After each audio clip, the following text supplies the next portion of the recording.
Today we're going to go over the OverWatch Precision Polydat trigger, and we got it in my PSA dagger, and that's coming up next here on Jesse B Outdoors.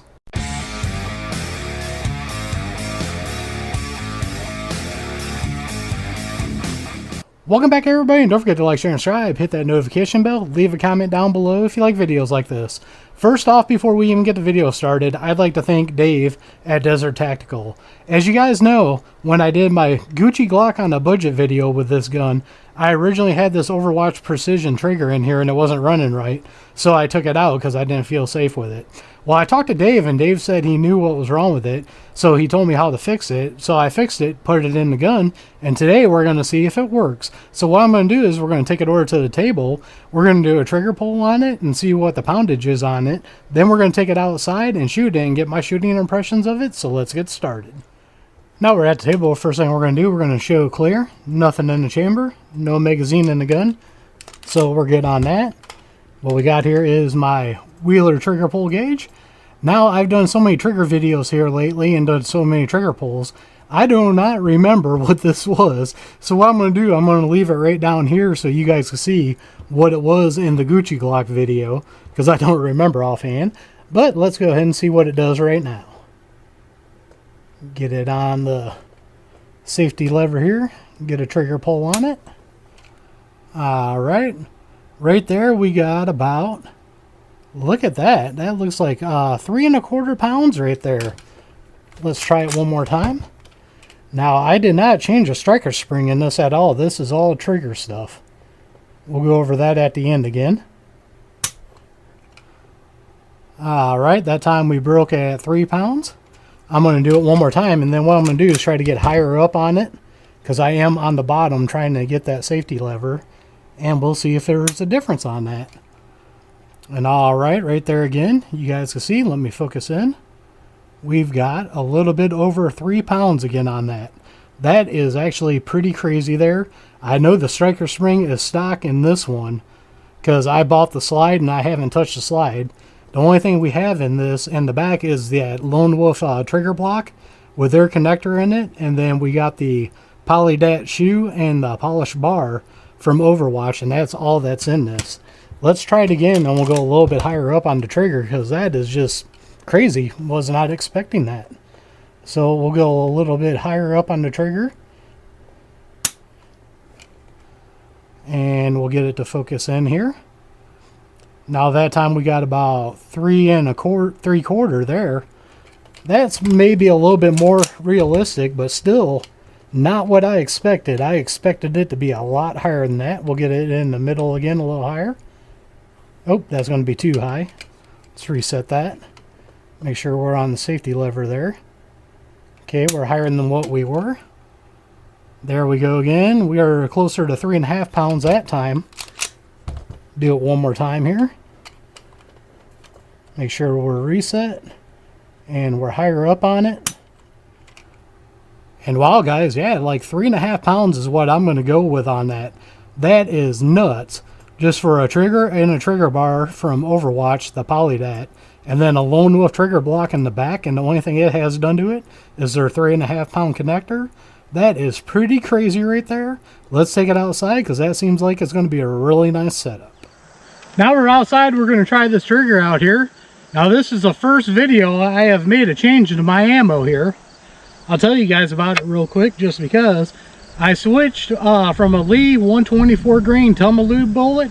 I went to the Lee 120 truncated cone. I ended up getting a 6 cavity in this, and that's why I switched over. The other one I had a 2 cavity. And I remember Chico Wise sent me some of these out back when I first started reloading, and I really liked them, so I switched over to that. So we're going to see if this red dot's still on while we do it. So the first target we're going to go after is going to be the MGM Gong here from MGM Targets. Alright, we're still hitting that pretty good. Let's try the 6-inch one on the other side and see if we can hit.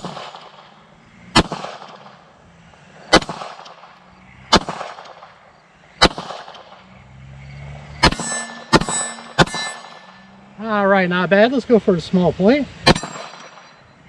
Then bowling. Alright, we got the bowling pin. Let's try the gopher.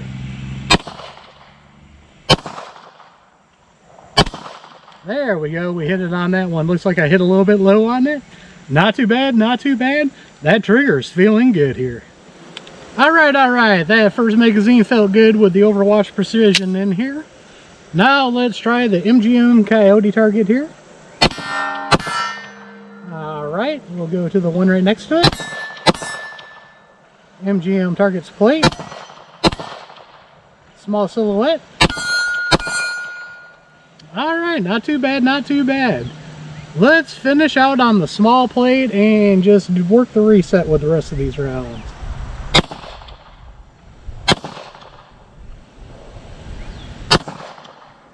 Oh, I lost my aim. Maybe I do gotta sight this in a little bit better for these rounds.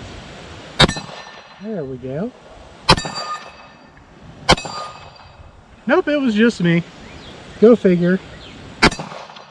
Yep, it was definitely just me. Small silhouette. Alright, let's try the 6-inch. Oh, missed the 6-inch. That trigger's really nice. The reset on this is just what I wanted on it. Let's go ahead and put another magazine through it and shoot a little bit faster. Alright, this magazine, I'm going to do some double taps on all the big targets. And I'm just going to try to go a little bit faster than what I have to get used to this trigger here. So far, I think it's pretty sweet. We're going to start with the MGM Coyote here.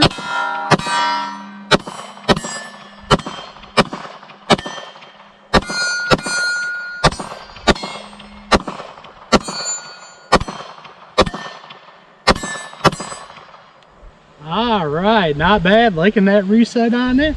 It's not as forceful out as my other PSA dagger with the other trigger system I got into it, but it's still pretty nice.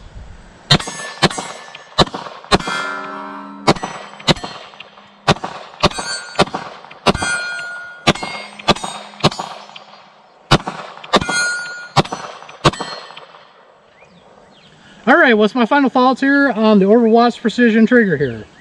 First off, let me thank Dave at Desert Tactical.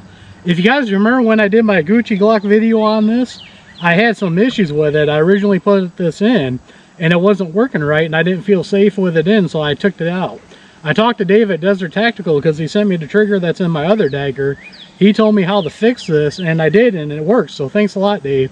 If you guys have never checked his channel out, go to the link down below and check him out. He's got a great channel, mostly if you like Glock stuff or anything that's Glock-like with Glock builds and stuff. He does a real good job on those. Is there anything I don't like about it? It's a budget trigger. It is made out of plastic. It might wear out quicker than a metal trigger. That remains to be seen. I've had it for a couple years now. Originally I had it in a Glock 17 Gen 4 and it worked flawless in that gun. Never had an issue with it. I sold that gun, kept the trigger, and now we put it into this and it's working pretty good in this. That was 4 magazines we put through it and we had no hiccups at all. So I'm pretty impressed with that, but that's the only downfall I can see of this setup that we got in here right now. It is polymer, so it's on the budget side. So longevity, I've had it for a few years now. It's ran pretty good, but I'll let that for you guys to decide on that. As always, don't forget to check the links out down below. Down there I have links to Axle and Hearing Protection, Gators Eyewear, and a bunch of other companies I like dealing with. These are affiliated accounts and some of them got discount codes to save you guys money. All those links go back into the channel for ammo and other stuff for the channel just so I can keep making videos for you guys. So don't forget to like, share, and subscribe. Hit that notification bell. Leave a comment down below. We are one nation under God. And I'll see you all on the next one.